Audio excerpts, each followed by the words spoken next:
কড়াই গরম করে তেল গরম করে নিলাম। দেখুন এখন আমি আগে থেকে কেটে রাখা পেঁয়াজগুলো দিয়ে নিব, ভালো করে নেড়ে চেড়ে নিচ্ছি। এখন দেখুন আমার প্রায় হয়ে গেছে। এখন আমি লবণ দিয়ে নিলাম, হলুদের গুঁড়ো দিয়ে নিলাম, মরিচের গুঁড়ো দিয়ে নিলাম, স্বাদ মতো অল্প একটু পানি দিয়ে নিলাম আর কি, একটু কষানোর জন্য। ভালো করে নেড়ে চেড়ে নিচ্ছি, দেখতেই পাচ্ছেন।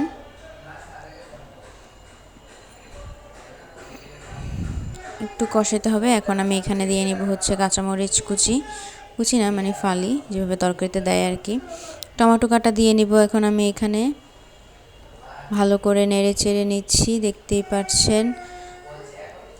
এখানে আমি আবারও অল্প পরিমাণে পানি দিয়ে নিলাম, দেখতেই পাচ্ছেন। এই যে এখন আমি পাঙ্গাস মাছের মাথাটা দিয়ে নেব এখানে, দেখতে পাচ্ছেন। আগে সুন্দর করে আমি ধুয়ে এখন এখানে দিয়ে নিলাম। একটু কষাইতে হবে। আমি কিছুক্ষণ পরে আবারও চলে আসলাম। দেখুন আমার রান্নাটা অনেকটা হয়ে আসছে। আমি এখন আগে থেকে কেটে রাখা ধুয়ে ফুলকপিটা দিয়ে কিছুক্ষণ পরে দেখুন আবারও চলে আসলাম। ভালো করে নেড়ে চেড়ে নিচ্ছি, দেখতেই পাচ্ছেন। আমি আবারও কিছুক্ষণ পরে চলে আসলাম। দেখুন আমি আবার ভালো করে নেড়ে নিচ্ছি, আবারও কিছুক্ষণ পরে আসব। দেখুন আমার রান্না প্রায় হয়ে গেছে। সবাই এভাবে বাসায় ট্রাই করবেন।